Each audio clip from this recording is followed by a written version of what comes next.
Well, good evening, and for the last time this weekend, welcome to Xi'an in China, the city that has captured the imagination of natives and tourists alike for centuries.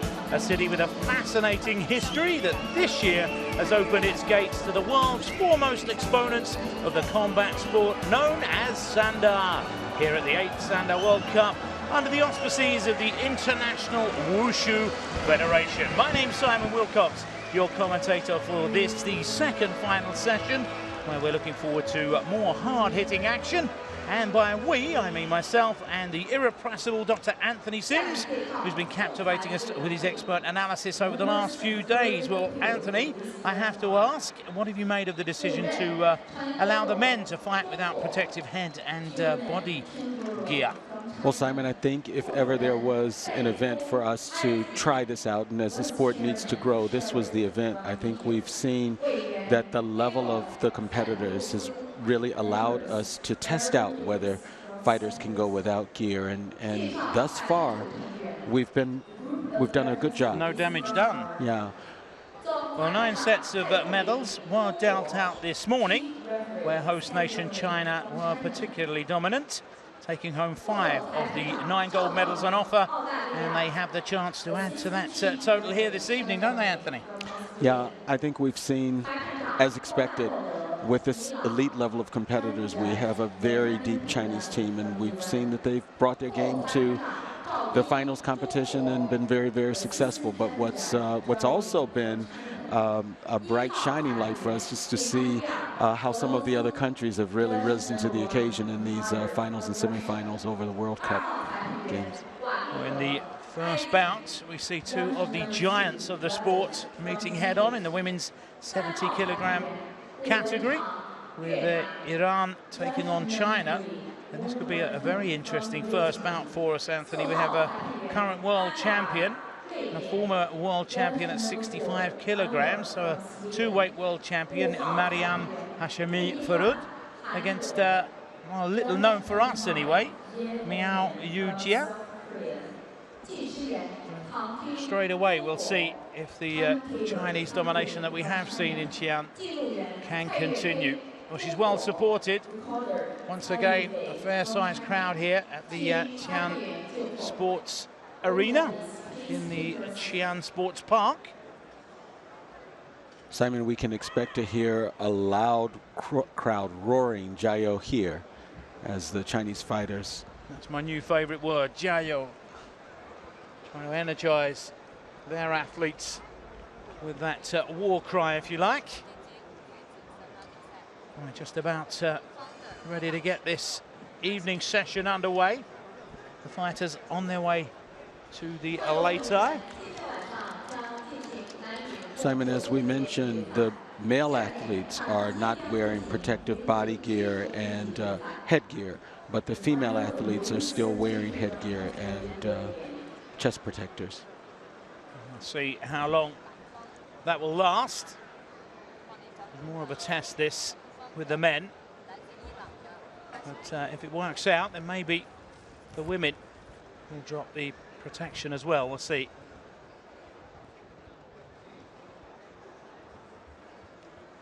In the center of the platform for this one, our friend Alexander, well-known face in the Sanda community.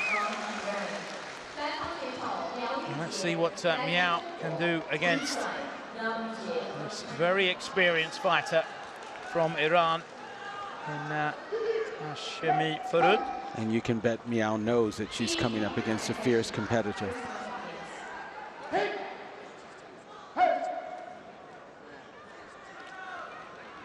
Both fighters showing you that they're willing to start right away. No testing out the ground here. Miao gets the first takedown. Very fast fighters. So straight away, Hashemi Farud knows she's in a match here. You see the reaction speed of Miao answering back with a thigh kick. You'll see this repeatedly. Standing her ground, waiting for the attack. It will most definitely come. And almost, but there's the experience of a champion. She held on there to neutralize it, and that was not considered an off-platform. It's been a shock start here from the underdog, if you like. Looking to her corner to get some guidance. Wife coming off. That's how hard she was holding on for her life there. Shemi Farud finds herself behind early on. Perhaps uncharted waters this for her. Maybe these two have never met. So there'll be a period of adjustment. She already knows that she's up against a class opponent, I'm sure. Having nothing her own way early on. Mariam. Very strong kick coming kick. in, and a throw. Oh, used her forward momentum against her. Again with those quick feet. Something we've seen throughout this competition. Circular movement of the Chinese fighters coming to the rescue when they're under pressure. Not only in defense, but in attack as well. Another takedown there. Both women very fast, and if you notice their footwork on the platform, both edging toward each other. Very little retreat from either woman. So still out in front then, Miao. Again, launching into the attack. Mariam.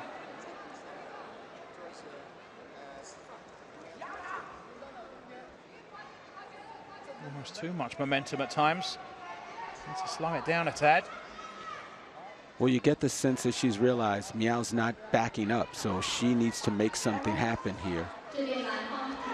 But without being too desperate and too careless. And this round is almost over, and it seems to have gone by really fast. Well, far too fast for our reigning world champion. That won't be a score. And that counts. Oh, that counts? That counts. Looks like it was after the gong.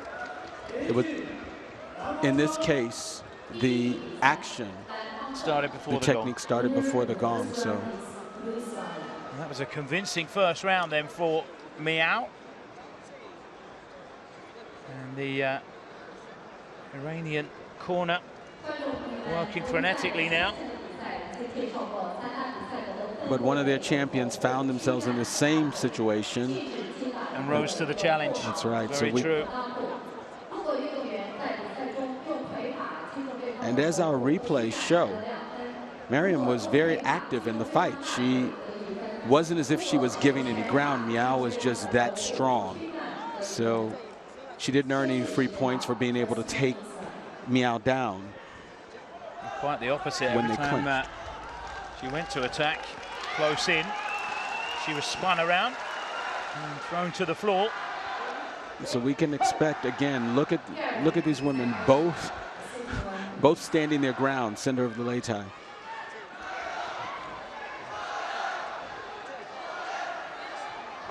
How quick Miao was out of position with her back completely turned and was able to reverse around in that clinch.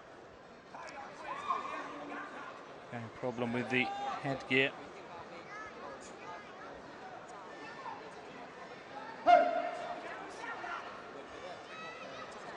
What a way to start our evening off, Simon.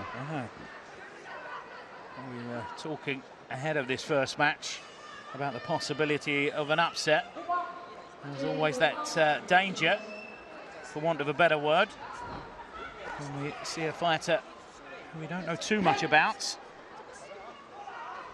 Much more evenly matched second round here, as we just over 30 seconds with either fighter being able to score. And gives you some idea of the strength in depth that China has if they can enter a fighter that you don't know anything about up against a world champion. And she's not only holding her own, but she's actually leading. Simon, we are into a full minute of the second round with just a few points going up on the board. And those few points so far have gone to China. So our world champion needs to get busy. Miao has just been oppressive and relentless in her attack, as she just showed us in the clinch. We saw our fighters, some of our stronger fighters, fighting out of the clinch. At the moment, she's looking quite perplexed. The Iranian athletes can't come up with a tactic to grab the initiative. Looking very cool and collected, Miao. Trying to work with the feet now. Marion has been able to get some points up on the board here in our last 20 seconds. But she is trailing, and she needs a big finish if she's going to keep this final alive. She tried the takedown, but she actually went down first.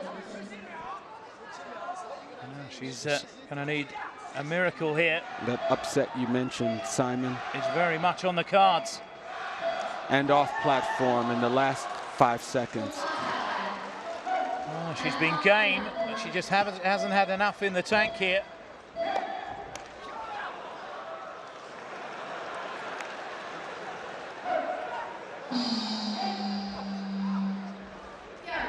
And our world champion has been defeated in the final.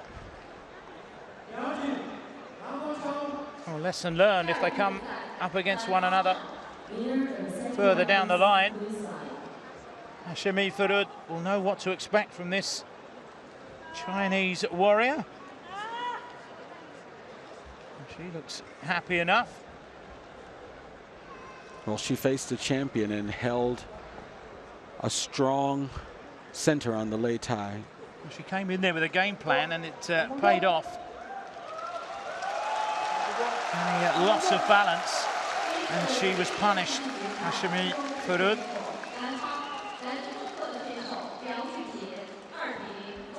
Great respect between the fighters. Certainly an aspect of this World Cup that I've enjoyed. And Simon, this is what we hope to see in a World Cup, this kind of high caliber fight. And I'm sure there's more where that came from as we move on. More China up next in the second women's final, the last women's final, in fact. Li Yuan fighting Shiruk Mansour. Two medalists again. Shiruk Mansour from Egypt taking the bronze in Indonesia. And I'll leave you to guess where Li finished in that one. I'm sure that will become apparent very, very shortly.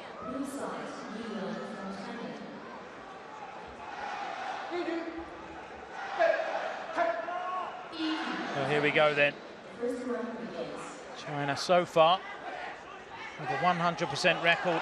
Look at those what punches. An exchange. Look at those punches in combination there. Blistering start to this first round. Nice to see Mansour standing her ground. Well, if that's any indication, within the first 15 seconds of the fight,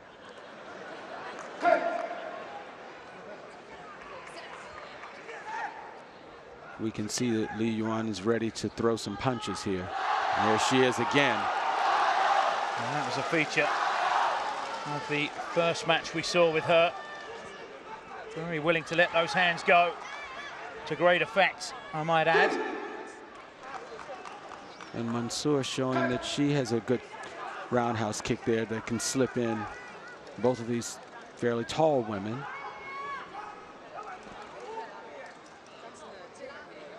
Haven't seen much leg work so far from Li. Looks to be leading now, but quickly engages with the hands once again. As you've pointed out, Simon, she often leads with that roundhouse kick and follows up with a flurry of punches, so we'll see that. It's sort of her trademark. It doesn't look easy to put down in the clinches either. Mansour punished when she tried that tactic. Lovely exchange again.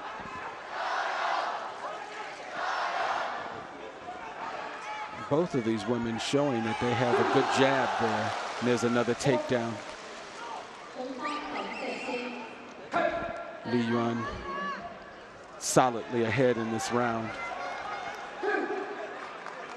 Good defense from the Egyptian.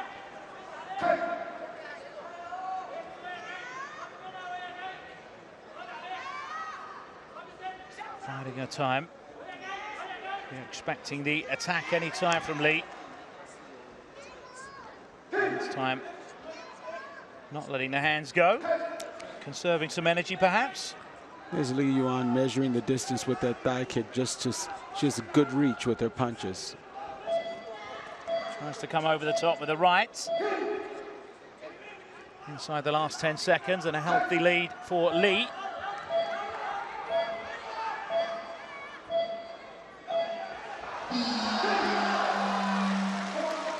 Right at the gong again, another takedown.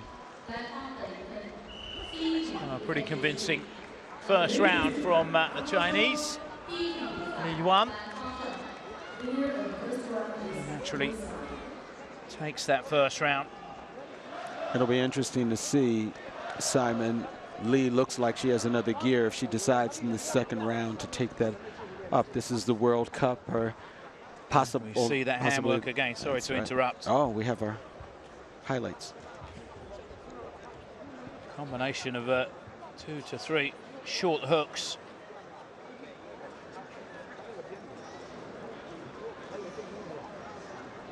Very quick hands as well. You see 75 kilograms, these ladies, so they're pretty powerful.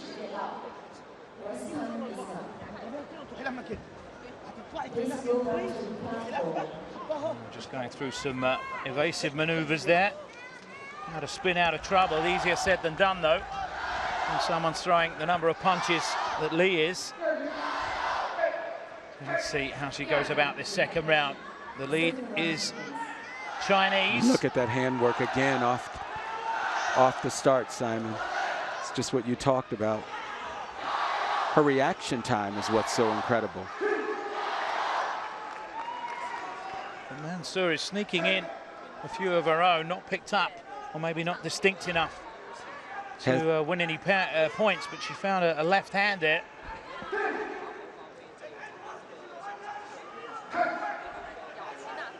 But singles aren't going to help her, not when she's up against someone who puts the punches together in numbers. That's been a signature takedown if you watch Li Yuan grabbing behind that knee and just pushing. Simple but efficient for her. Beautiful side kick. Credit to Mansour being able to neutralize some of the takedowns that Li tries with her. But that's what you just pointed out, sort of the lack of precision with that kick. It's not scoring her any points. Oh, nice to see Li trying some other. Oh, she's gone back to her punching game. It looks as though she was going to try some of her other moves.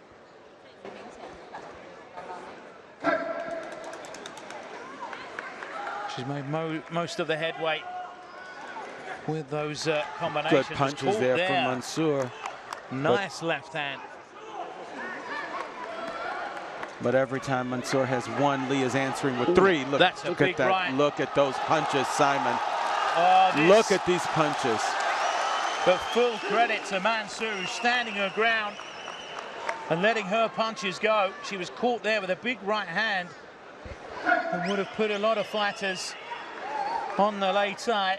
It's a strong fighter up there, Mansour, showing that she can go toe-to-toe. She's over. She could be proud of the way she's gone about her business here. Mansour. Just a sheer volume of punches coming in from Li. And the precision, of course. A lot of them finding the target. And she has that raw strength as well. That's too much in combination for the Egyptian fighter. And again, she's game. She decided not to throw. We saw this with Yuan Li. She wants her opponents on the lei tai. she's enjoying this. I think both fighters are enjoying this. The right tear up. There's that takedown behind the knee at the gong. Well, that was a very good fight while it lasted. Li Yuan will walk away with the gold medal, but a round of applause for Sharuk Mansour. Showed the heart of a lion in there, but it smiles all round in the Chinese camp, as it has been for all the 3 days of competition so far. Has been a fantastic showing from the host nation.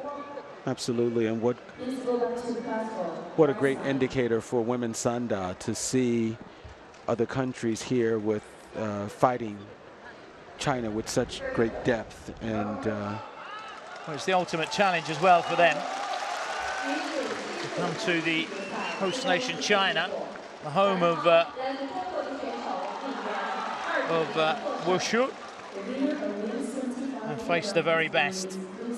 And she can walk out of here with her head held high. And that's the beauty of the World Cup. We have an opportunity, even for those who aren't quite at that level yet, but close enough within striking range to see what they need to do against some of the best in the world. Well, now something very rare indeed. A final without a Chinese athlete. Doesn't happen very often. We have the men's 56-kilogram class. Yusuf Widianto, the world champion, won that on home soil.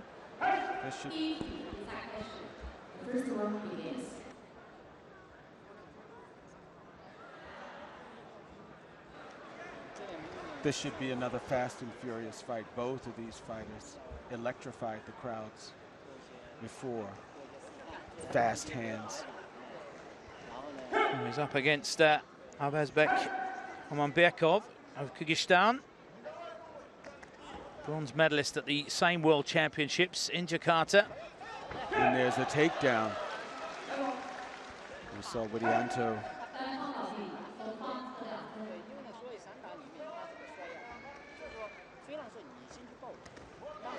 Look at the exchange and speed with these lighter weight fighters, both off their legs and their hands.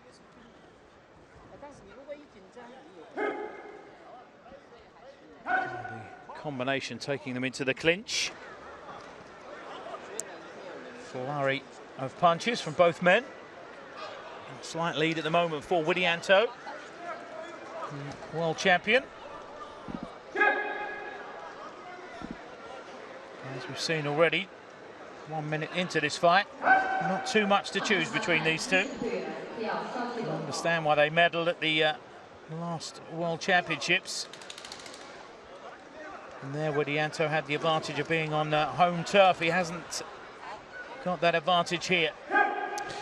In this case, Simon, we see both men really with a high level of respect for the speed of each other. They're able to exchange both kicks and hands if they're inside the other's fighting range. Both very, oh, well, there's some upper body strength from Amanbekov. That's a nice right hand over the top. Well, that was unexpected. Yeah. It's given him a huge boost of confidence here. And he's going to throw over. What a beautiful over the back throw there. Well, the world champion being upended and in danger of losing this first round. And another takedown. That's the case. Well, that's a wake-up call for Yusuf Widianto. First round to Kyrgyzstan and Amanbekov. Well, well, well, and it's another tight fight. Being treated to some great Sanda, as you'd expect at the World Cup. There's that reaction speed. Saw some great fighting this morning, Anthony, but so far the evening session has overshadowed that, I have to say. Look at that strength. There's that over the back throw. That's a classic Suizhao throw there. So it looks like Bekov has found his groove there later in the round, and we can expect to see that. Well, there was a sudden change. There wasn't much going on in the clinches until about 45 seconds left of that first round. A lot of punches being thrown, and then all of a sudden a change of tactics for Bekov, and it certainly paid dividends for him. We'll see. And there again, going for a throw. And you see no score. See Bekov dropping down low to get that throw. And Widianto adjusting. Came through with the left hand, but not distinct enough again. Little short right from Widianto. Far more wary now. Still willing to go into the clinch, even though he's been thrown around like a rag doll on 2 occasions. And trying to keep him at bay with that right leg.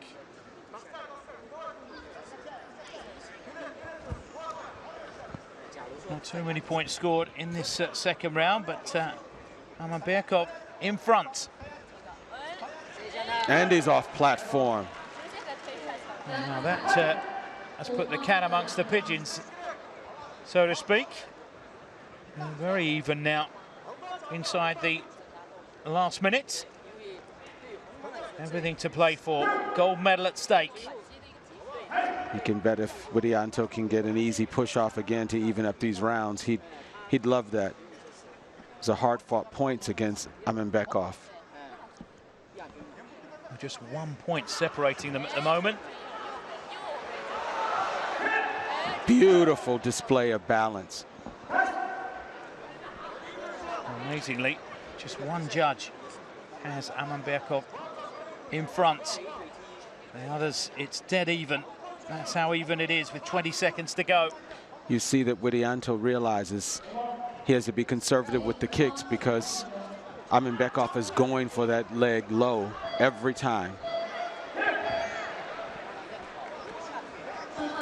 What a tight round here, Simon. One of the tightest we've seen, and Widianto needs something here. Otherwise, this fight is over. That might have just done it. That decides it by the look of things in favor of Bekov. What a close. And there it is. Well, what a fight that was, and look at that smile. The man from Kyrgyzstan, the bronze medalist in Indonesia, has beaten the world champion. And Kyrgyzstan have their first gold medal at this World Cup. A disappointed looking Yusuf Widianto comes to the late eye.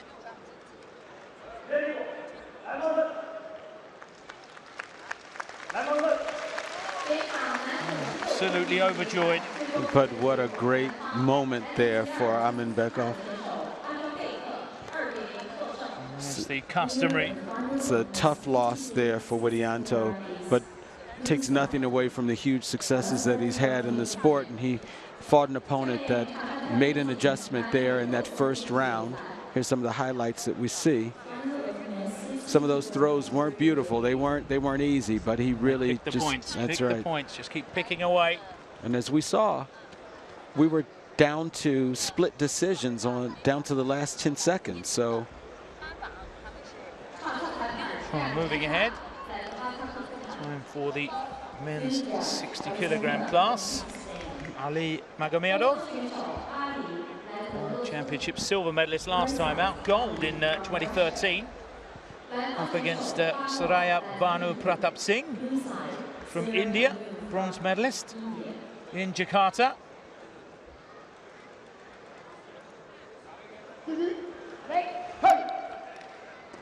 This is our fighter Singh with that distinctive slapping punch there.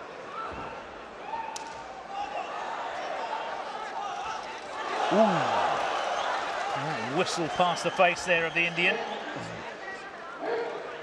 Lightning quick attack from the Russian. For sure. notice. Beautiful. Magomedov already piling up the points.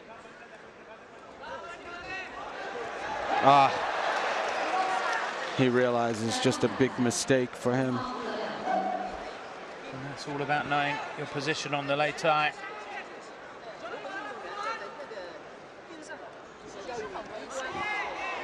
And there he is again, and this time circling around. We saw Singh really make some adjustments later in the round in his previous fight, so let's see if that's what happens.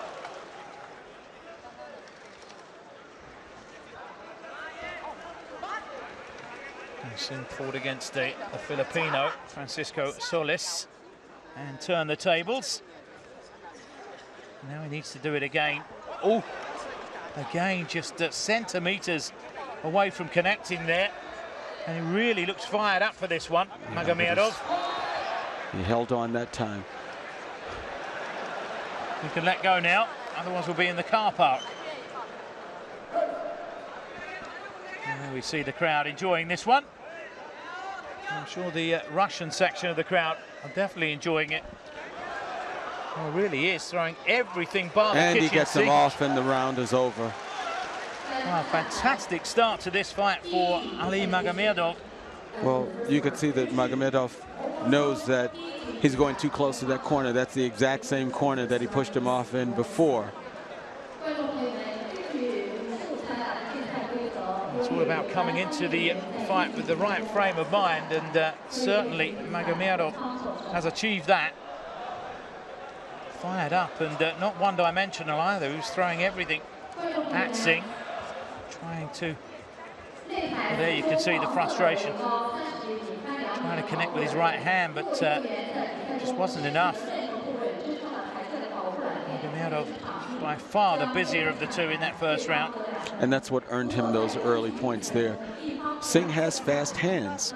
His hands weren't landing in the same way with Magomedov, and Magomedov had that side kick. His kick's working, so he piled those points up early on. Just overwhelmed the Indian. Still a chance for him to redeem himself in this second round. We saw needs a quicker start. And there's that speed, and there's Singh's speed, but that beautiful takedown. Beautiful timing in the catch, because that foot was moving. Great hand-eye coordination from Magomedov, and he's done it again. Twice. It's a great reaction time from our Russian fighter. And he likes that spinning attack, spinning back fist, spinning. And there was a chance to counter for Singh, as he missed with that spinning back kick. Couldn't connect himself, just a little too far away. Well, now he engages, but once again he's very close to the edge of the lei tai. Yeah. This time manages to fend him off. Oh, caught with a left hand there as well, Singh. And the gap grows. Magomedov has no intention of coming away without the gold medal here, by the look of things. And again, Singh holds back. The counter was there.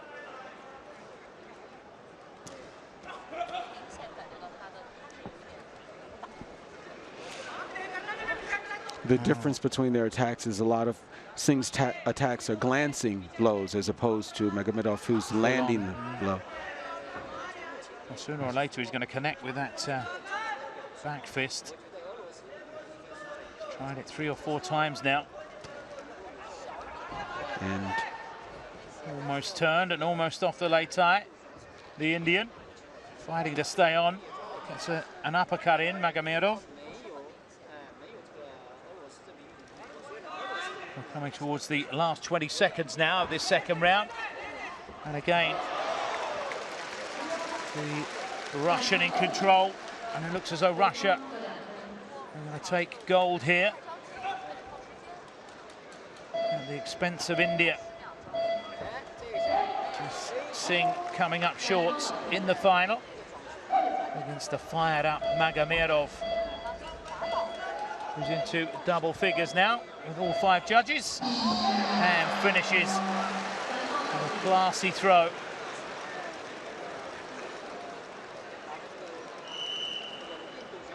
Well, that was a gold medal winning performance from the Russian. Absolutely, Simon. Never looked in danger, in all honesty. Too much in his locker for Singh. But that's why he had the gold medal. That's Indeed. why he's a gold medalist. And for Singh, he'll have an opportunity.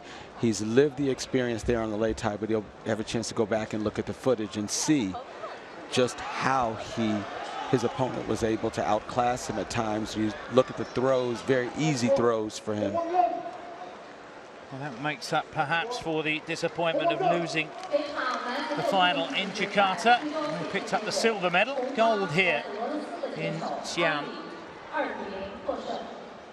Nice to see both fighters congratulating the opposite numbers coaches. A little potpourri here of Magomedov's best moves. There, the final move that brought that fight to an end. We move onwards and upwards. Now another fight to look forward to. Iran against China. The 2 powerhouses going head on here.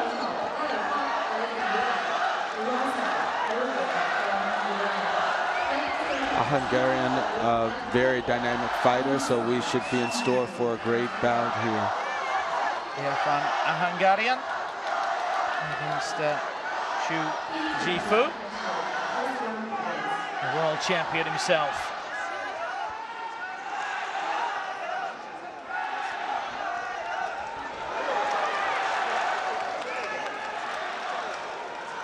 A very sumptuous start for a Hungarian.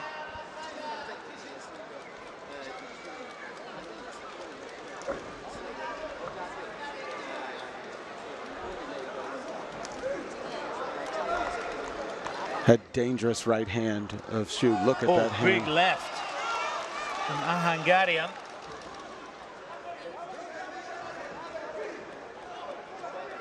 Well, we know that Xu likes to stand and trade. But we may have to have a rethink here. There's that. Well, if you notice, a Hungarian trying to stay out of that punching range of his,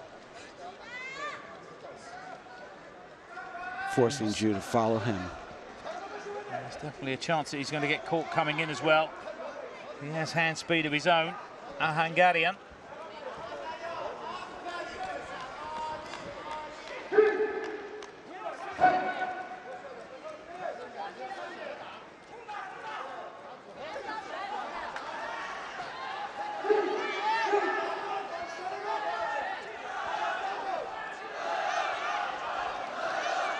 Look at the tactic for a Hungarian. He's making Xu come in, which means that he's set up for his punches.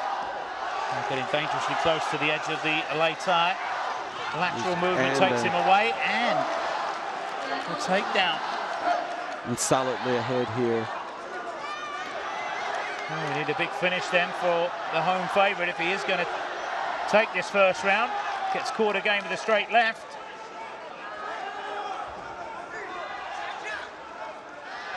Well, he's ahead now with one of the judges anyway. Hasn't given up on this first round, but he's running out of time now. Needs a big finish. And he comes. They lock up, but no points there. And a very, very tight round, I believe, goes in favour of Irfan, a Hungarian. We'll see what the judges say. That's exactly the way they see it as well. So, now the crowd are buzzing here. Hear the nervous mutterings amongst the crowd. A Chinese fighter down in a final. A rare occurrence here in Xi'an. Shu's fighting a very smart fight at the moment here, Funk, isn't he? A very smart fight. If you notice throughout the fight, he makes Shu come to him. Staying out of the punching range of Shu is a very smart tactic, and he has fast hands of his own, but he knows that Shu has great hands and power in his punches as well. It'll be interesting to see what sort of a tactic the Chinese fighter adopts here. Doesn't want to get too desperate and sloppy, because then he'll get picked off. So still wants to keep it disciplined, but knows that he's behind. It's a very fine balance.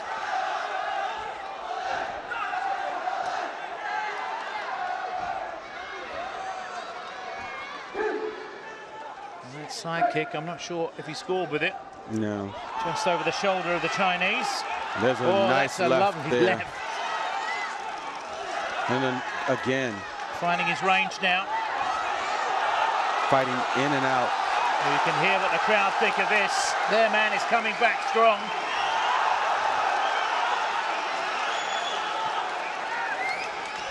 Beautiful punches. Oh, that's a big one. Beautiful punches there.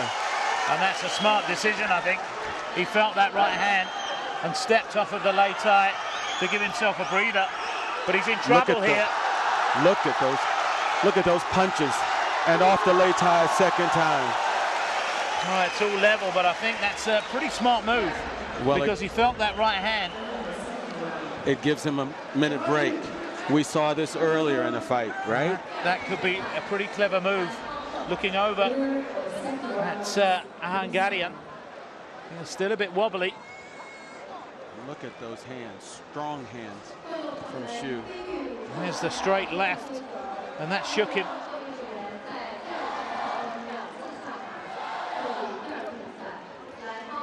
Shu is not a fighter that went for pushing off the lay tie at all, but he realized that he had him there. I think he did his opponent a favor there, shaking his head. He's in trouble by the look of things.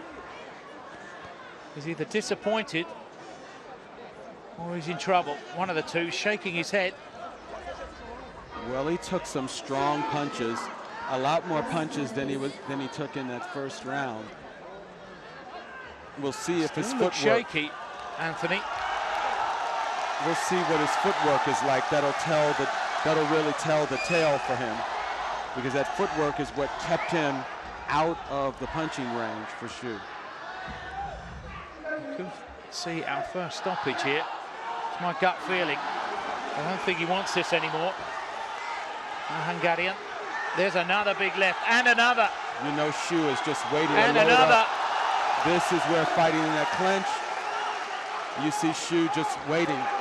Being outgunned, gets a kick in, and now he's coming back. Yeah, that punch angered him that he just had. But Shu fights out of the clinch. So he's willing to throw that roundhouse kick up to the face, and there's no headgear. He knows if he connects just right. Gets a left hand in after the break.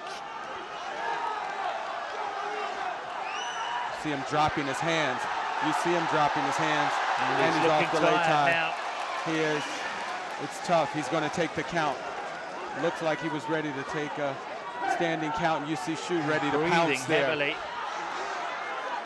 Very really little left up there. Now. He's very low. That's just as you said, Simon, he's a strong fighter, but Shu, look at his hands. He's blowing hard. Look at he's just the Iranian. He's just going to push him off. I don't think. But that is just compassion on the part of his team, his opponent, right? Nice to see. Completely out on his feet. That's right. He recognized. He recognized where his opponent was, and there was no need. Very sporting behaviour, and you can see now he's looking into his eyes to see if he's okay. Oh, that's lovely to see. Oh, a cracking fight. As long as it lasted. I think he was hurt in that first round. Oh, yeah, first round.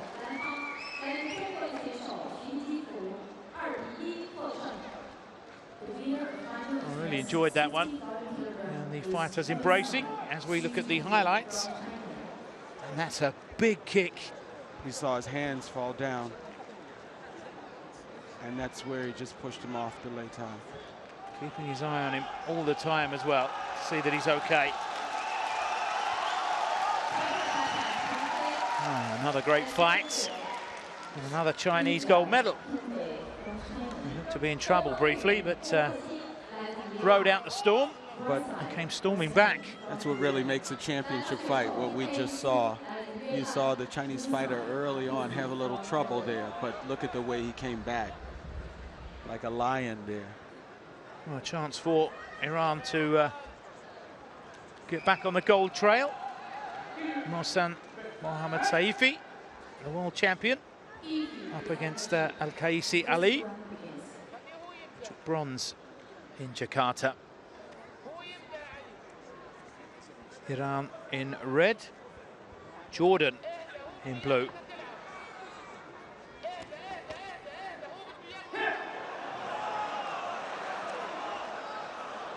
Both big kickers. Apologies there from Mohsen. Feeling the effects of that.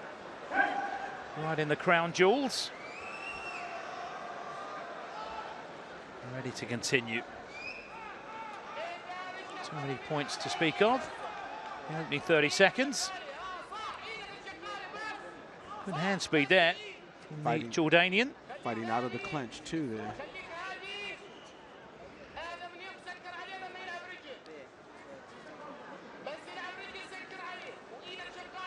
Bringing his hands down to protect himself from that kick. But now very close to the late eye. Again, using lateral movement to get away. There's that looping right hand that we saw from him in his first fight. Al-Qaisi.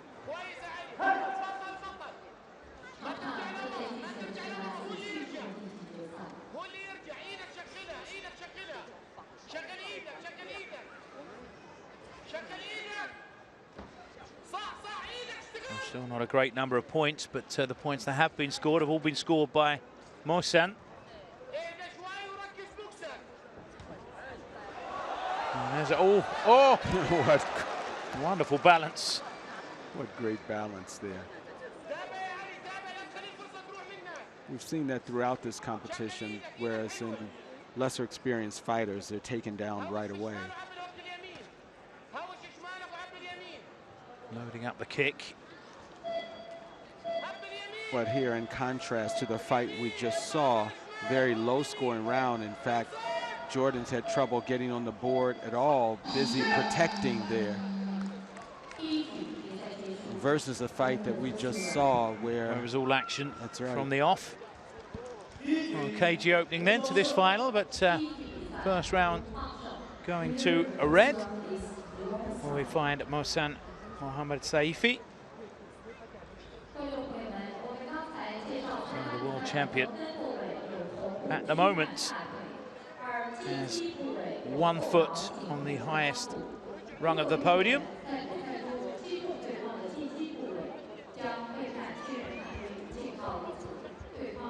And Mohsen, clearly the busier fighter in that round, but a very low scoring round.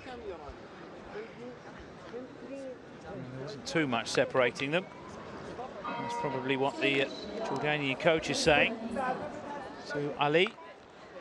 So some of what we've seen that's different from fighters that needed to come back. If they have something more to come back in the second round, we'll see if Ali has that, or if he just one-dimensional, takes right, more passive stance. Oh, that's a huge throw. Well, that's a measure of just how powerful he is. Arafan, the big man he's picking up. Well, at this point, he has nothing to lose, and he has all of the technique there. He's ahead. He's ahead by 1 round.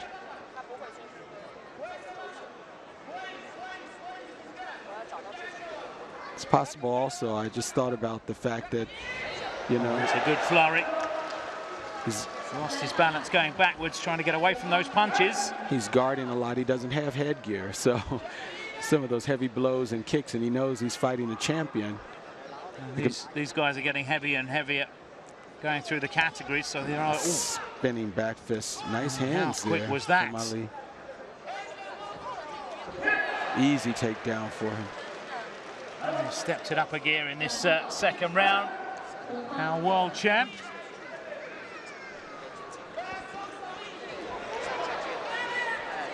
And that's what I mean. Ali knows that motion has great flexibility, so he can easily throw up a roundhouse kick that could take him down. So probably why he's been protecting. And again, so much power in that kick that he took him at the ankle. Nice. Effective sweep for him off the front leg. That's the sort of firepower he has. Dangerously Our close. world champion almost connects with a right uppercut as well.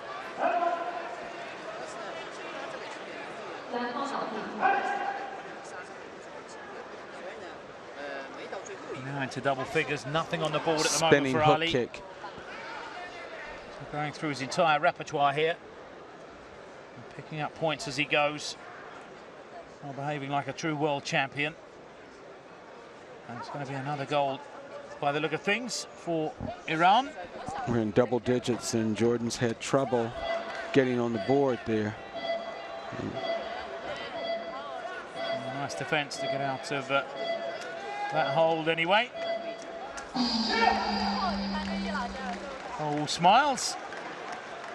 And a classy performance from Mohsen Mohamed Saifi. Moves up to the billing, world champion. We'll be going home with a gold medal here as well. These fighters know when they've seen the medalists, the champions at the World Championships, sometimes they know that they're coming up against a different caliber fighter. So you see that smile. It's a mental game as well. Well, it's a chance for them to learn as well, learn from the best, being on the late time with the best. And they have great friendships, great relationships. So. Oh, that's lovely to see.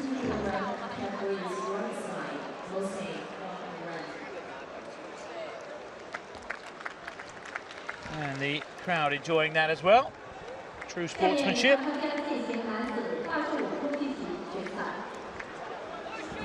So again, look at the flurry of hands. Seems to be the complete package. There's Mohsen. And that's what Ali recognized. Now we've got a case once again, as we did in our opening match. We have a world champion in Amir Fazli from Iran, who's won at 2 different weights, up against a relative unknown in Wang Wanzhong. And this is the man, don't forget, the bandaged man who beat the great Muslim Salikov.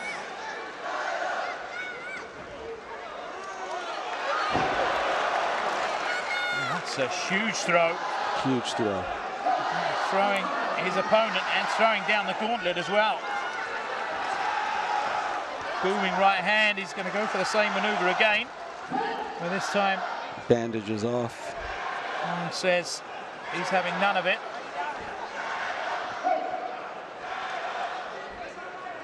We're talking about 85-kilogram fighters throwing each other over the shoulder. Classic Sanda. 10-kilo bag of rice.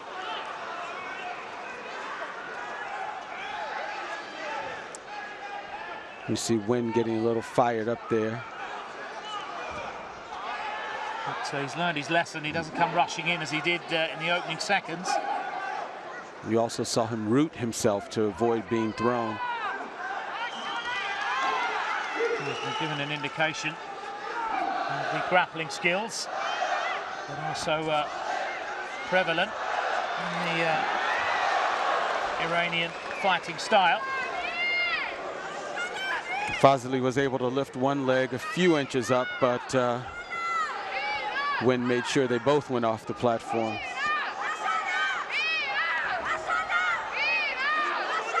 And caught one in the sensitive nether regions. He'll be given time just to get his breath back.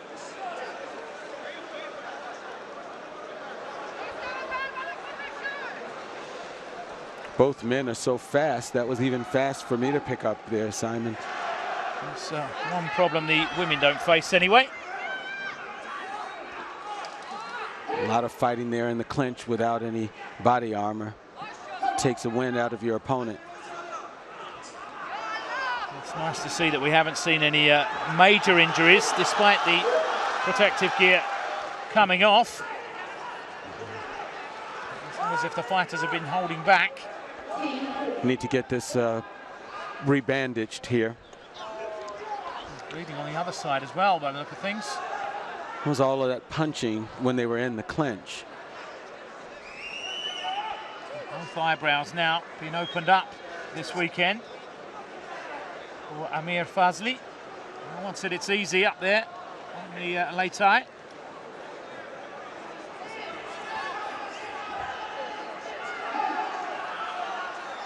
A lot of fighting still left here. And the Chinese fighter behind. Up against a world champion, and he knows it now. Some real scrappy in fighting. Literally muscling when down for that one.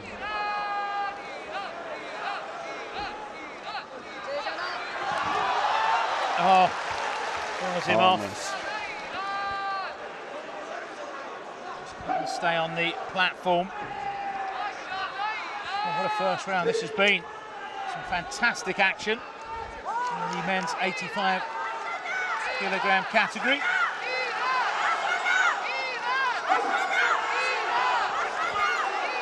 Push kick from the Iranian. He's trying to push back and make sure that flurry of punches that happens in the clinch doesn't happen anymore. He can't afford to be opened up anymore. Platform referee having to separate the fighters just so that he can give the gesture. Both of these fighters ready to pounce. Wen realizes. Good defense again from Fazli. It's been a tough first round, this. Called.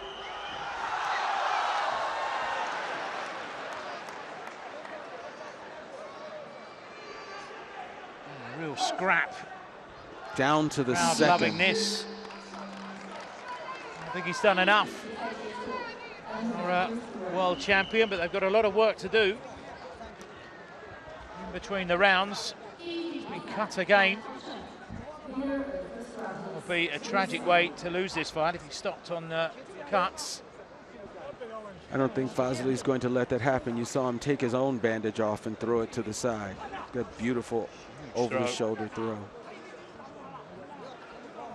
That's the wrestling skills. And once again, showing the full range. Can stand there and slug it out as well. Amir Fazli. There they are, having a look at that cut again. They're running out of time if they are going to try and tape it up. Maybe it's wide in the corner, so it's not going to trouble him. The blood's going to run down the outside of the eye. Well, he's in front here. And the crowd, as you can hear, getting right behind Wang. Look at the energy of these fighters after a grueling first round, but look at the energy coming out. Well, went for the leg and quickly realised he wasn't going to get there and throw an uppercut instead. Speed of thought there from the world champion. And down. Oh, advantage China early on in this second round.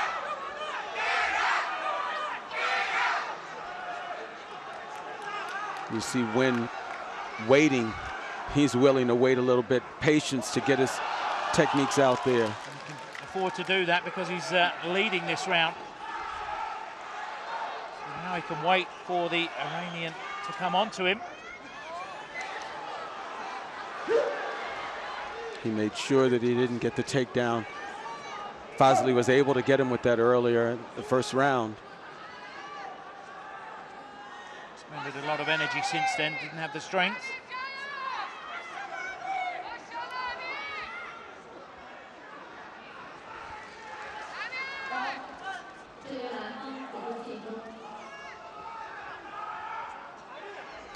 Very careful now, the Chinese. We're under a minute. Our last round, there was so much action in those first minutes. Twice as many points. That's right. And that's a game of chess out there. Oh, there was a clash of heads there. There's a little punching there still after the break from the referee.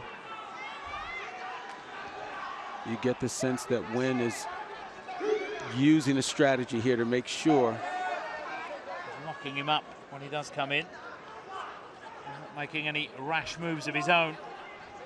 Fazli also not venturing out too much either. He knows that Nguyen has good hands.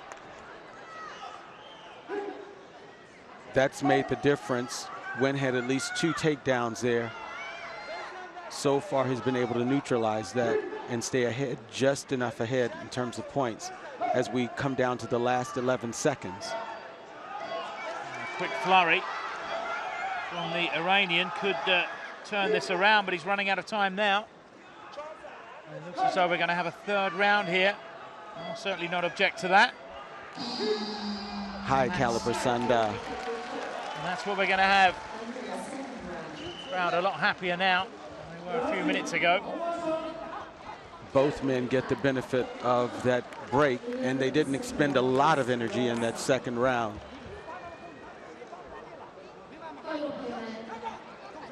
Chinese coach has got his Sunday suit out. Used to seeing him in a tracksuit.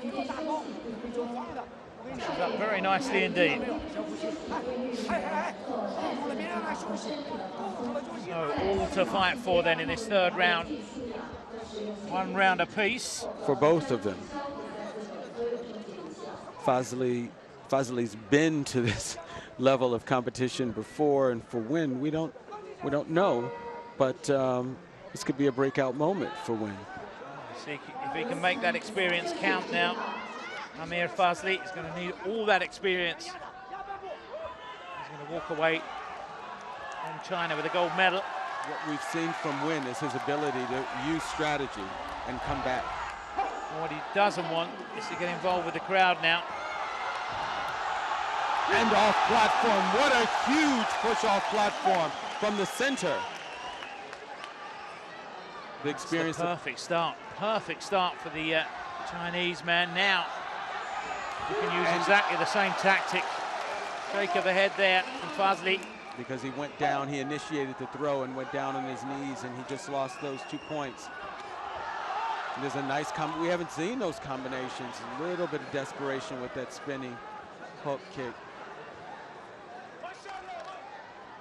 Fazli finds himself behind early on.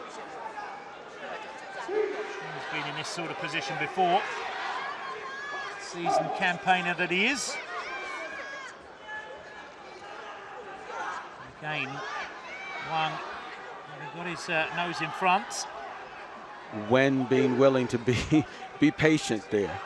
And what I was worried about was maybe him feeding off the crowd and making some rash decisions, but that's not happening. And he got another throw, standing throw. With one arm as well.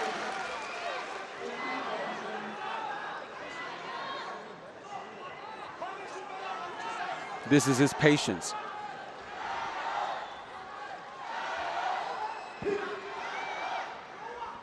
Fazli behind all 5 judges' scorecards. He can taste it. Look in Nguyen's face.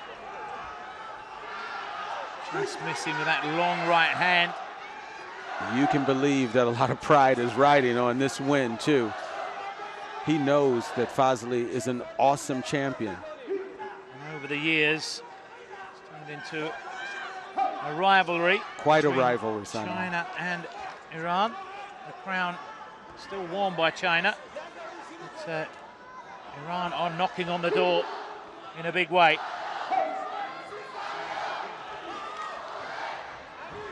Fazli starting to tire now. I wonder if he's got enough in the tank to turn this around. Doesn't look like it at the moment. Closing in on 20 seconds left. Off the platform, what a throw. He knows that that's the... Look at his coach telling him to calm down. Last nail in the coffin, perhaps. It's nice to see the coach calming him down. Amir Fazli almost inconsolable. And that's a wonderful win. What a great win there. And that's how much it means to him.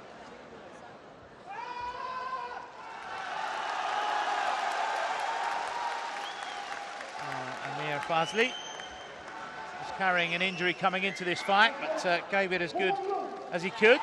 The crowd will love this, but he fought a very determined and committed fighter there against the champion. Disappointment, of course. He actually learned throughout that fight and was able to change tactics. Came out a little too fired up, was punished, and lost that first round. Perhaps expectedly against a world champion, but then grew and grew as the fight wore on. There was that one-handed throw that you talked about, Sanda.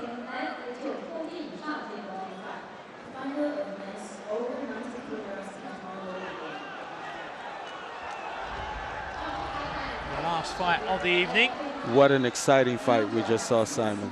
Just inform you who were expecting to see the men's 90-kilogram single round robin match between Mihai Igna and Hamid Reza Gulipur of Iran.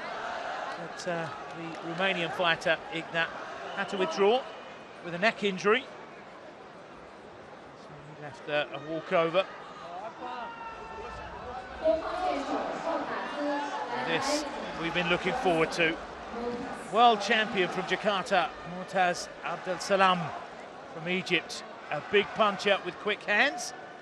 Meets Xi'an, a big puncher with big hands. And fast feet. We'll see some kicks from Xi'an, and we saw him with his sway jaw. Two heavy men. If I remember correctly, someone said that the Chinese fighter weighs 137 kilos. Abdel Salam is able to hold on. That early push within the first 15 seconds could have been costly. We saw the Chinese fighter bully the Sri Lankan yesterday. He was a good 40 kilos lighter than him. He's meeting a man that's similar in stature. He just took him down. You remember yesterday, Xingyi was able to throw a roundhouse kick on that big guy. Look at those punches. There's a lot of meat going into those punches. That one was successful. Too strong. Well, he's not used to this, Murtaz. Meeting a man as big, if not bigger than himself. Extremely strong fighter, and he's going to do it again, and that's the first round over. Within 50 seconds there. Crowd loved that. I wonder how Murtaz Abdel Salam is going to be able to defend himself against this. Well, you can bet that his camp saw Xingyi yesterday, and they knew that he was coming into a fight with someone that's dangerous both off of his hands and feet. He lost the round by being pushed off, but we saw Xingyi dominate his opponent yesterday. Heavy punches. Yeah, well, I wonder if that could be his only chance. It's a dangerous game to play. And I think he's going to have to trade with him in the centre of the ring. Hopefully draw him in and maybe catch him with a big punch of his own. Because if he doesn't do that, I think he's going to be pushed off the platform again. Such brute strength. Xi'an. Well, with these big guys, he doesn't have to worry about taking him down with a throw over the shoulder, but the loss of balance to just get him down from the knee is fine. You see hands coming out from Xingyi. Maybe Abdel Salam heard you because he's trading some blows there in the center of the lei tai. Good defense there. But it's after the break, so it won't count. comes throwing those bombs again, the Egyptian, but now he's close to the edge of the lay tie, and there it comes. Once. That's what the coach is saying. He has to do some damage early on. But he also backing away again. He's backing away again. And that does him a favour, turning him back inside. And for our heavier weight fights, this is a very active fight. Sometimes when you watch your heavier fighters, you don't see this much action. Look at that thigh kick. The same speed we saw in our lighter weight fighters.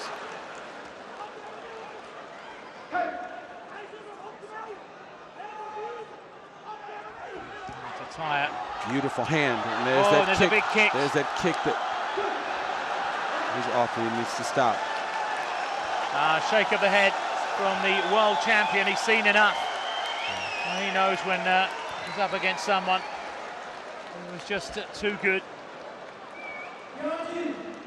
Oh, what a finish. The Chinese getting the finish they hoped for. A triumphant war cry from Xi'an. That was quite a performance. What a beast he is. Well, he was taking some heavy blows up there. Abdul Salam did. He was taking heavy blows, and he realized how hard those blows were. You can tell when he was beaten. On this occasion, just didn't have the arsenal. Did try to trade blows, but meeting someone who was quicker than himself. And that brings the fighting to a close here in Xi'an this time around, and it's been an enthralling competition from start to finish. I'd like to thank the fighters, organisers, sponsors and volunteers for their efforts, and not least my expert behind the mic, Dr. Anthony Sims. Thank you for sharing your knowledge with us, Anthony. It's been awesome, Simon. We'll be back with the medal ceremony, so don't stray too far. But for now, we'll take a short break. See you in a while.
观众朋友们，现在即将进行第8届世界杯武术散打比赛晚场项目的颁奖仪式。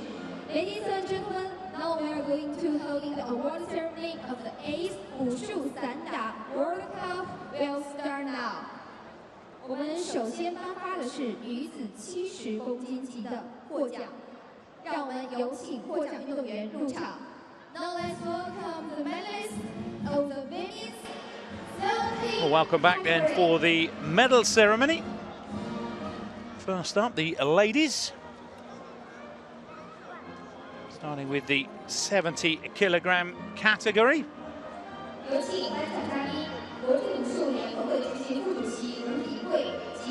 Bronze medals first. Ilaria Chipula and Hang Chu. Picking up bronze medals. Anthony Go, the Executive Vice President of the International Wushu Federation, will help us with the medal ceremony alongside Tian Su Wei, President of Xi'an Hongxing Dairy Group. Chi Hang Chu from Vietnam walks away with a bronze medal,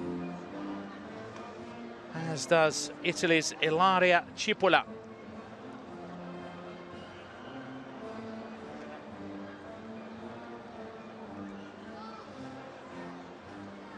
There can only be one winner in a well-fought final. And our world champion in picture, Mariam Hashemi Faroud, having to settle for silver this time around.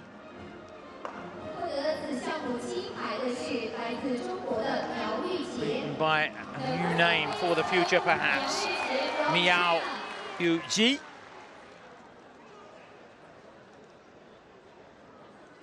So one of many gold medals for China, 5 this morning.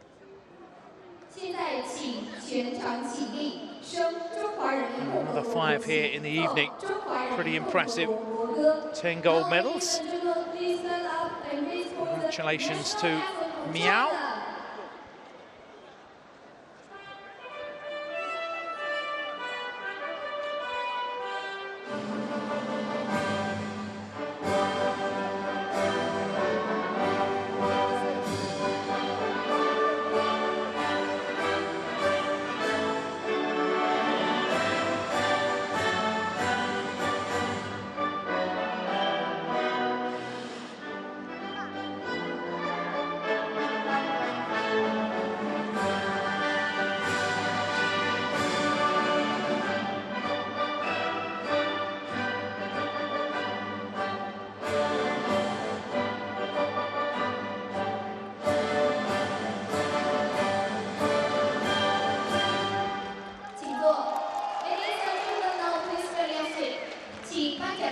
National anthem that we've heard on a few occasions here at this World Cup, and it won't be the last time. We won't have to wait very long at all. And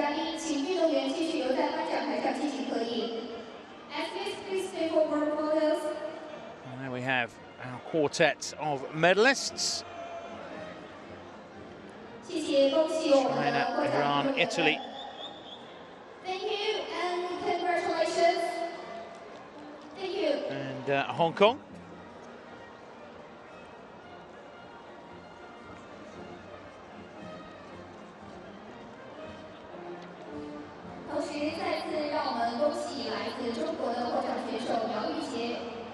Congratulations. Moving along, the medals for the women's 75-kilogram category, which was a round robin. Only 3 entrants. We already knew the medalists. It was just a matter of who was going to finish where.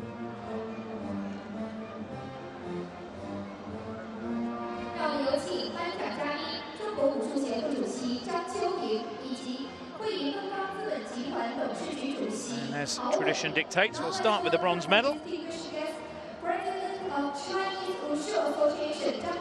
President of the Chinese Wushu Association, Zhang Chuping.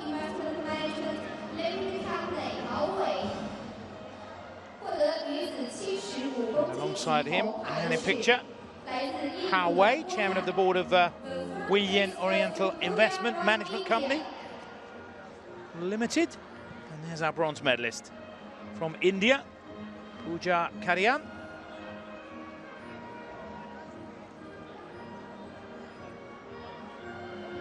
获得此项目银牌的是来自埃及的曼苏尔。The second place goes to Mansour from Egypt. Really gave it a go. Gutsy performance from Sharuk Mansour. Just outgunned in the end. A silver medal. Made her trip worthwhile. But no one could touch our winner. Fantastic hand speed and precision from Li Yuan. And another gold for the host nation.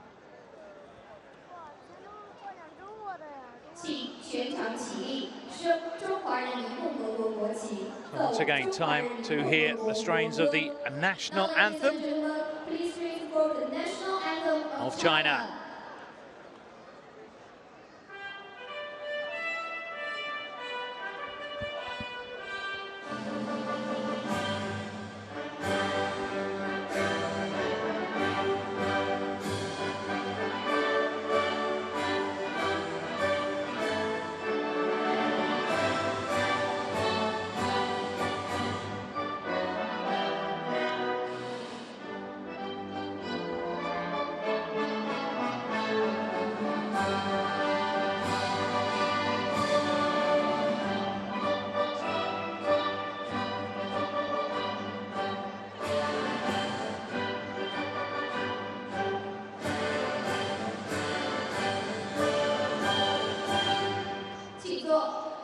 There's our satisfied winner.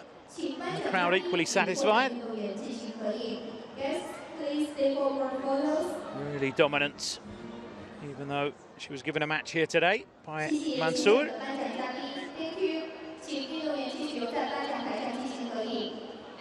Moving swiftly ahead. We move over to the men next. We start off with the 56-kilogram category. And we'll hear a new national anthem. Final fought out between Indonesia and Kyrgyzstan.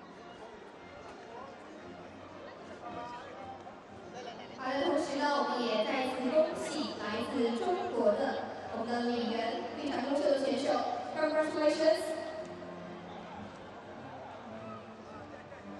接下来我们要颁发的奖项是男子56公斤级起获奖运动员入场。Now let's welcome the medalists. Come the medalists, and then we'll be introduced to the VIPs, the dignitaries who've been given the honour of issuing out the medals. Traditional headgear there of Kyrgyzstan, being worn by our gold medalist, Nazbek Amanbekov. We see Yao Jinrong, Director General of the Sport Bureau of Shaanxi Province. And Liu Reiqi, President of the International Wushu Company Limited.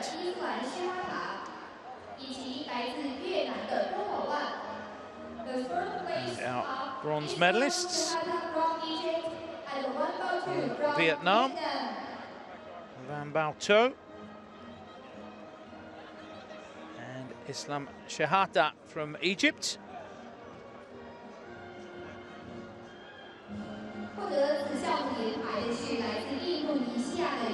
Over to our silver medalist now. World champion Yusuf Widianto having to make do with silver here.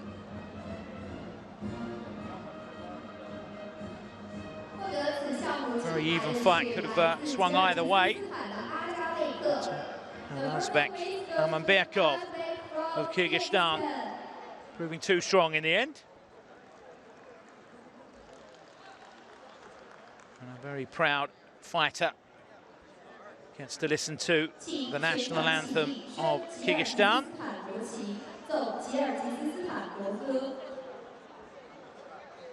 Now, ladies and gentlemen, please read for the national anthem of Kyrgyzstan.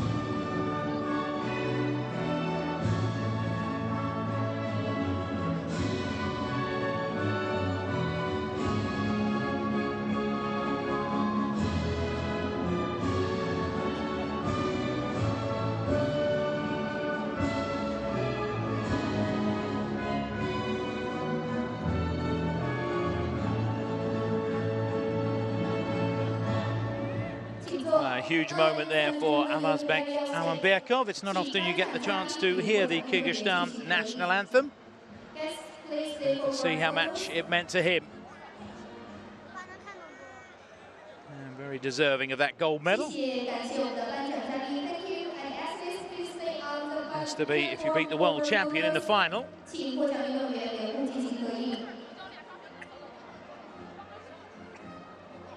Thank you and congratulations. More medals to come, starting with the men's 60-kilogram class.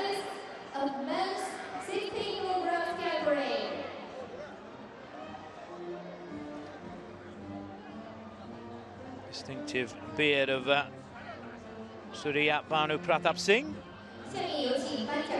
Comfortably beaten in his final.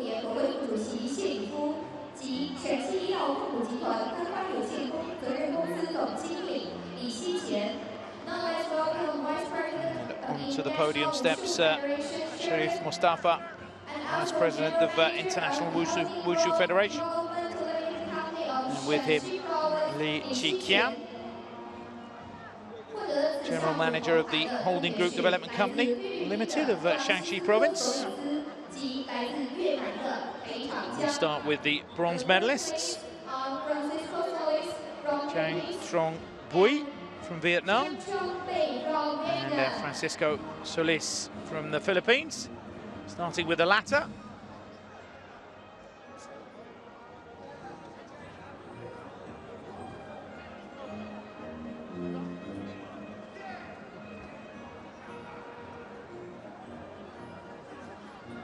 These two outbeaten semi-finalists.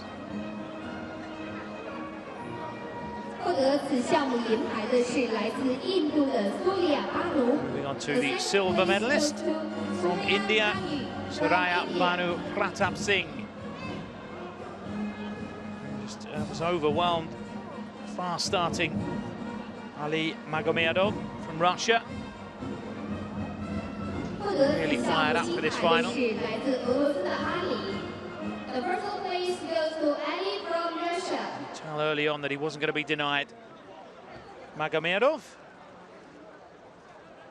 So a gold medal is his reward. It's of course a matter of $1,475 US there or thereabouts as we listen to the Russian national anthem.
A gold medal that was never really in doubt.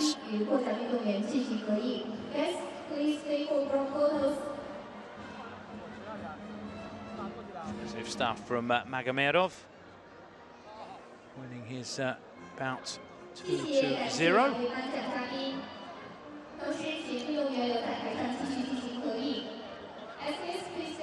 Normal service resumed in the men's 65-kilogram class, where China had a representative. That usually finishes the same way, a Chinese gold medalist, and that was the case in the 65-kilogram class as well. Here they come, and 65k. World champion Zhu Fu.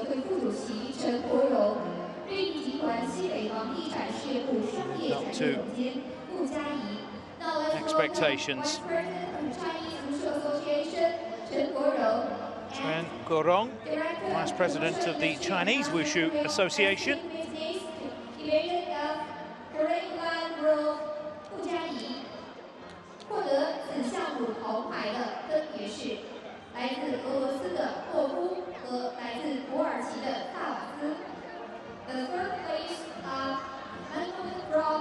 Place from Russia, Magomed Abdulkalikov of Russia. Alongside him from Turkey, Savas Birkay.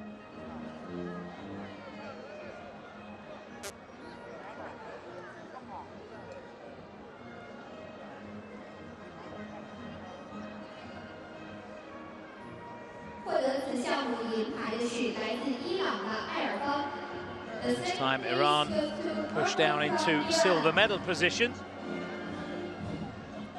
Arfan Ahangarian gave it his best shots. Some great exchanges in that final. Possibly the best final of the day, including the earlier session. Really did have the world champion on the back foot, but he responded and turned the fight around to take the gold medal. Zhu Yifu. And that made it gold number 8.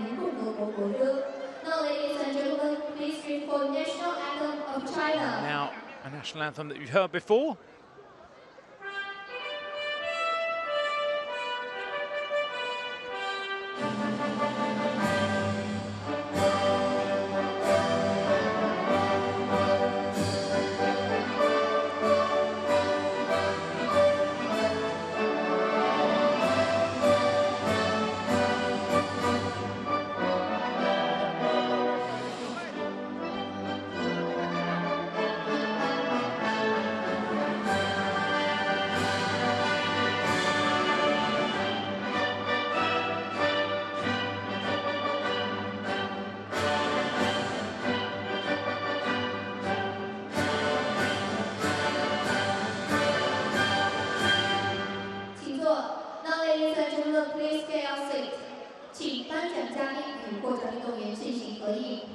Four ceremonies to go.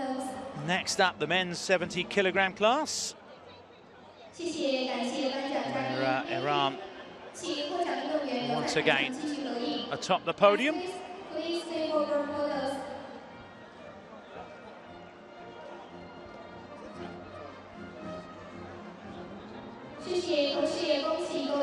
And this one a round robin. 3 fighters, one from Turkey, one from Iran, one from Jordan. So here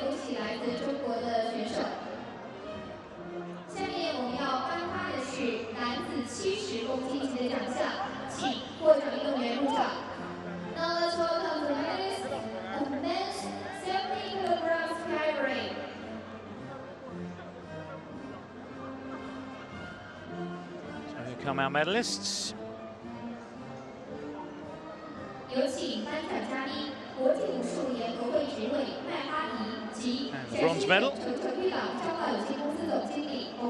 to the Jordanian Al-Qaisi Ali, who will receive the medal from Mahdi Al-Najad,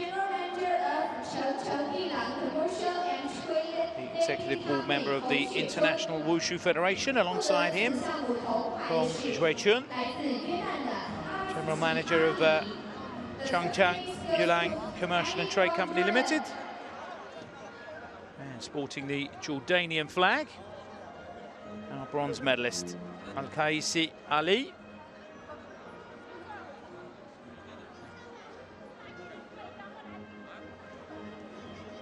Looking very proud indeed, as well he should be. Very decent performance. And he holds his flag aloft as we move ahead to the silver medal. And now Turkish fighter Ali Ay.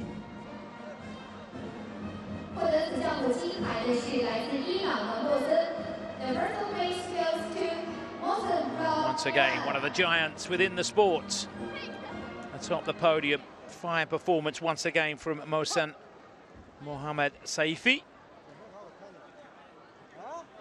looks very pleased with his achievement as well. Well, he should be. World champion last year in Jakarta. And World Cup winner here in Xi'an. Time once again to listen to the national anthem of Iran.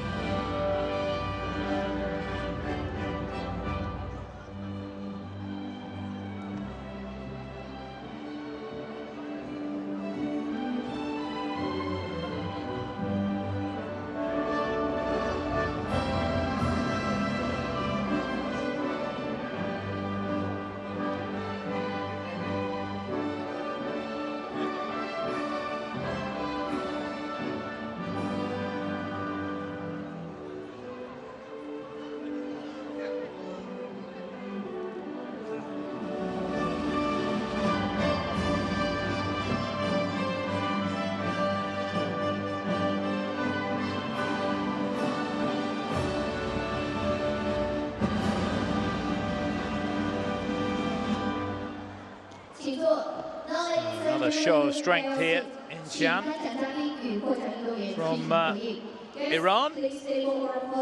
Knocking on the door, still China some way ahead, but Iran closing that gap.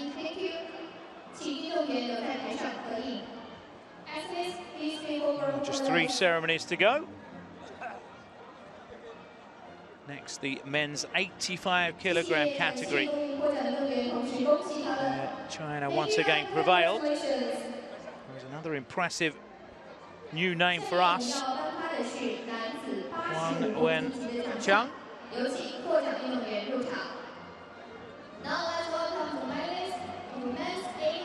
Actually beat Amir Fazli, the world champion, in the final this evening.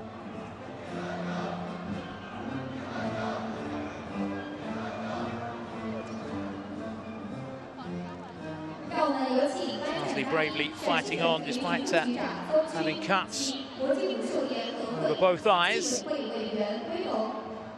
Again, it was a high-class final, high-caliber action. Su Jun, Deputy Director General of the Sport Bureau of the Shaanxi Province, and Byron Jacobs, member of the Technical Committee of the International Wushu Federation.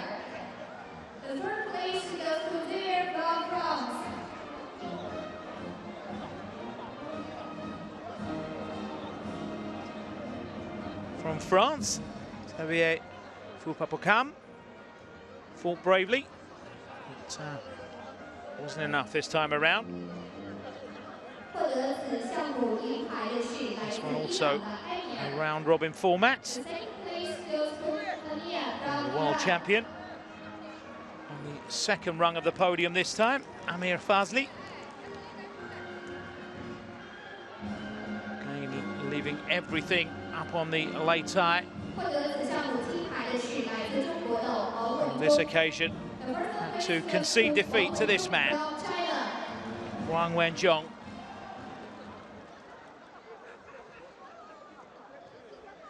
Very clever fighter indeed. Fell behind in that fight and then adjusted his tactics accordingly. And managed to turn the match on its head. Now, ladies and gentlemen, please read for national anthem of China.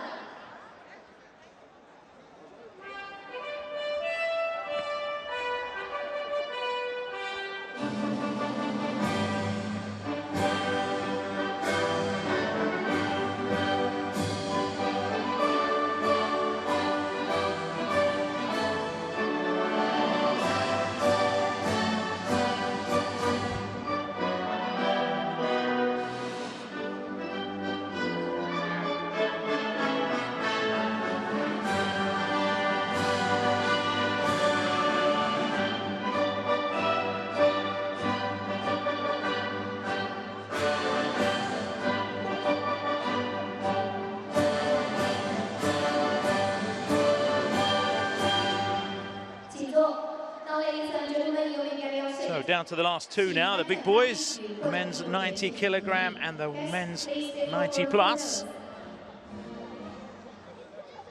Oh, no Chinese entrant in the men's 90k. We were expecting a final match in the round robin between Mihai Ignat and Hamidreza Gulipur, the world champion. Ignat, the world championship bronze medalist, but unfortunately Mihai was forced to withdraw. Not only did he have a cold, but he also suffered a neck injury in his first fight against Ilya Varchania.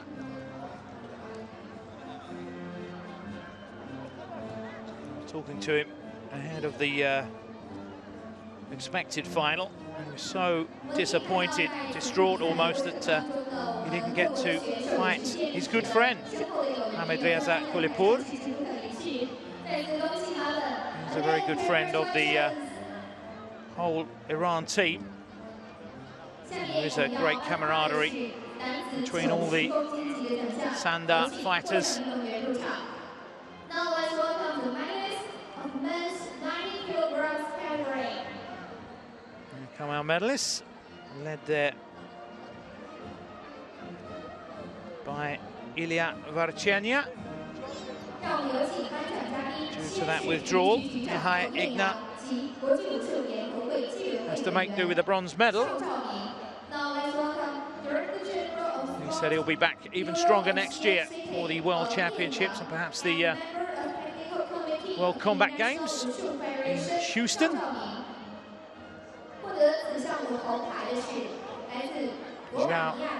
Zhao Ming, member of the technical committee of the International Wushu Federation, alongside Fong Yangyang, Director General of the Sport Bureau of Xi'an City. And there he is, Mihai Ignat, a true gentleman. Unfortunately, unable to compete here this evening because of that injury, but doesn't go away empty-handed. Take with him that bronze medal. And silver going to Ilya Varchania. Proud moment for him. Lost both his fights, but still walking away with the silver. To the withdrawal. So once again in a class of his own, Hamidreza Gulipur from Iran.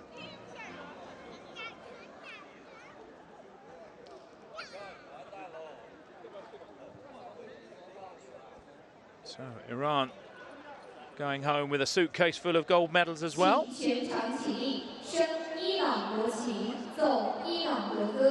Once again, time to listen to the national anthem, the proud nation of Iran.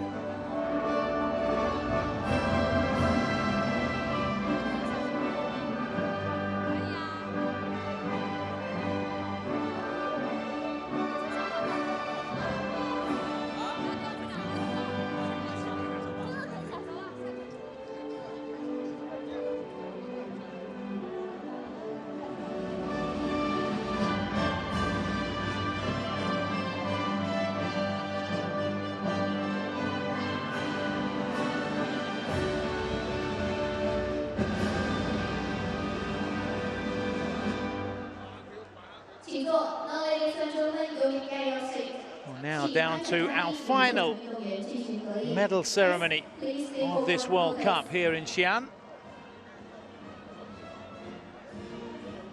It's the true giants of the sport. The super heavyweights, the 90+ division. And China were given a taste of things to come. Thank you and congratulations. As Xi'an literally pushed Motaz Abdel-Salam off of his throne. Now let's welcome the medalist in the men's over 90 kilograms category.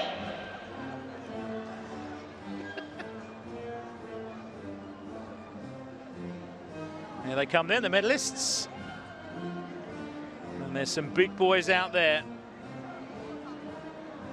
Starting with the bronze medalists from Sri Lanka, Lakshita Temal Tenakun Mudayan Salage. And that's the last time I'll be saying that name. Alongside him, Juan Abderrahimov. And here come the officials who'll be dealing out the medals. Mohammad Reza Purgol Ahmadajad and Chang Jianshui. The third place, Lakshita Tina from Sri Lanka, and Lakshita given a real going over by Jiang Ye, or Ye Jiang rather. Just giving up over 40 kilos. The big man, the gold medal winner, weighing in at 137 kilograms, ladies and gentlemen. Takes a lot of guts to get up onto the platform and fight a guy that size. There's Juan Abderrahimov. Recognise the hat. Man from Kyrgyzstan goes away with a bronze medal. And our beaten world champion. Beaten comfortably in the end, throwing in the towel. Not his coach, but he gave up and just jumped off the lei tai when he realised that he didn't really have a chance against the Colossus. Motaz Abdel-Salam.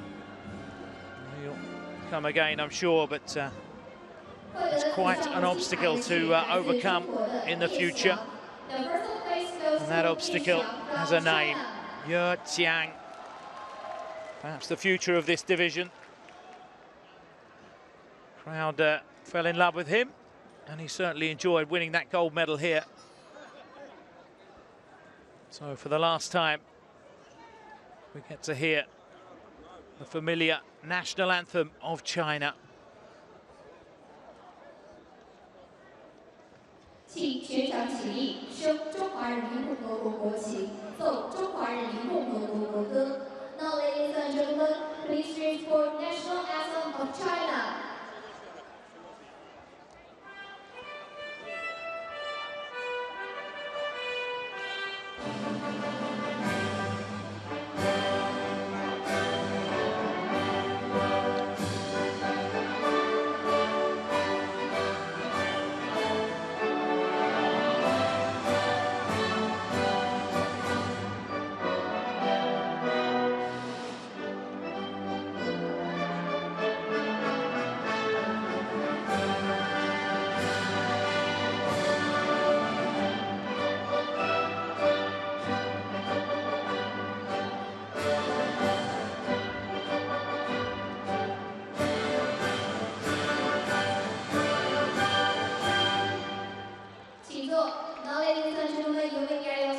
So, time for me to sign off. A final congratulations to all the athletes.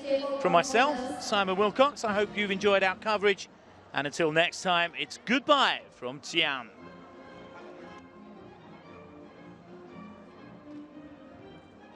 谢谢，感谢两位颁奖嘉宾。Thank you， 请获奖运动员留在台上继续合影。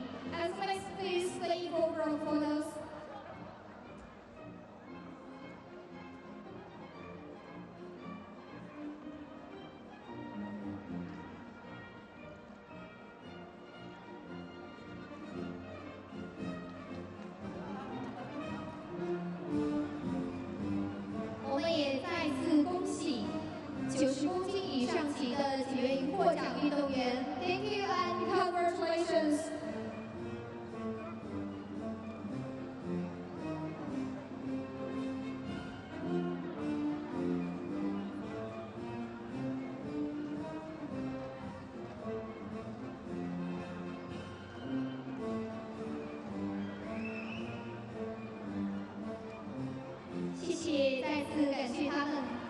Thank you and congratulations again.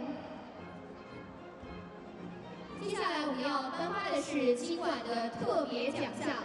接下来将由中国武术协会授予陕西省体育局西安红星乳业集团、汇银东光投资管理有限公司、北京盘古东方文化传媒有限责任公司贡献奖。Now the Chinese Wushu Association will present contribution award to Sport Bureau of Shanxi Province, Xi'an Hongxin Dairy Group, 汇银 Oriental Investment Management Limited Company, and 北京盘古 Oriental Cultural and Media Limited Company。有请来自4个企业单位的我们的代表。Now let's welcome the representative。为他们颁奖的是中国武术协会主席张秋平。The awarding guest is President of Chinese Wushu Association 张秋平。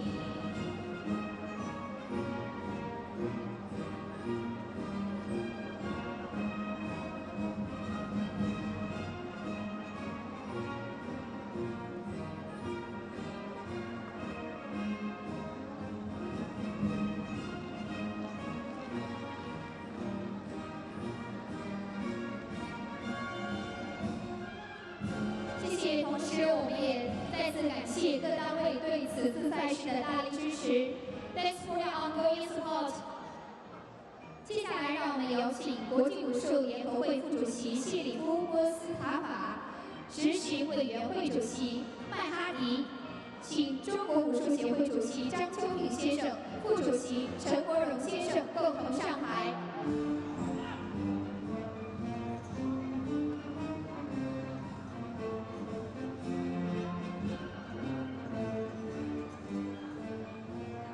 接下来，国际武术联合会将为中国武协进行颁奖。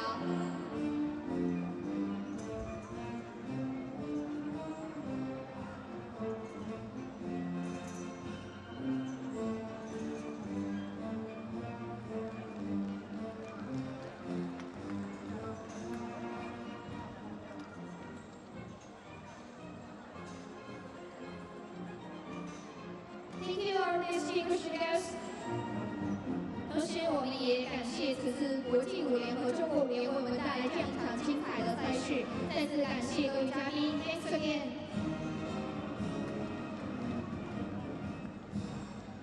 接下来，让我们掌声有请国际武术联合会执行副主席吴廷贵先生上台致辞。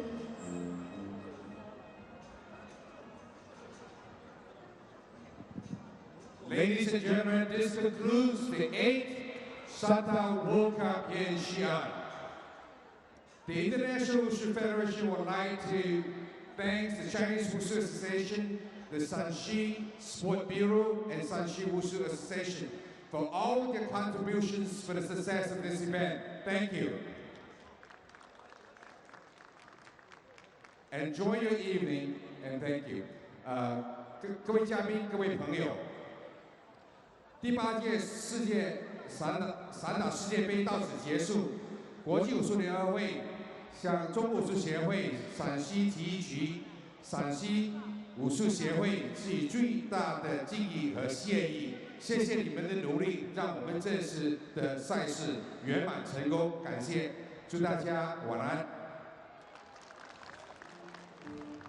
谢谢。那我们的赛事此次第8届的世界杯武术散打比赛到这里呢就圆满的结束了。我们也再次感谢各方单位的支持，以及国际武协和中国武协对此次比赛的大力的协助，同时也感谢各位到场的媒体朋友们。Thanks everyone and good night， 大家晚安。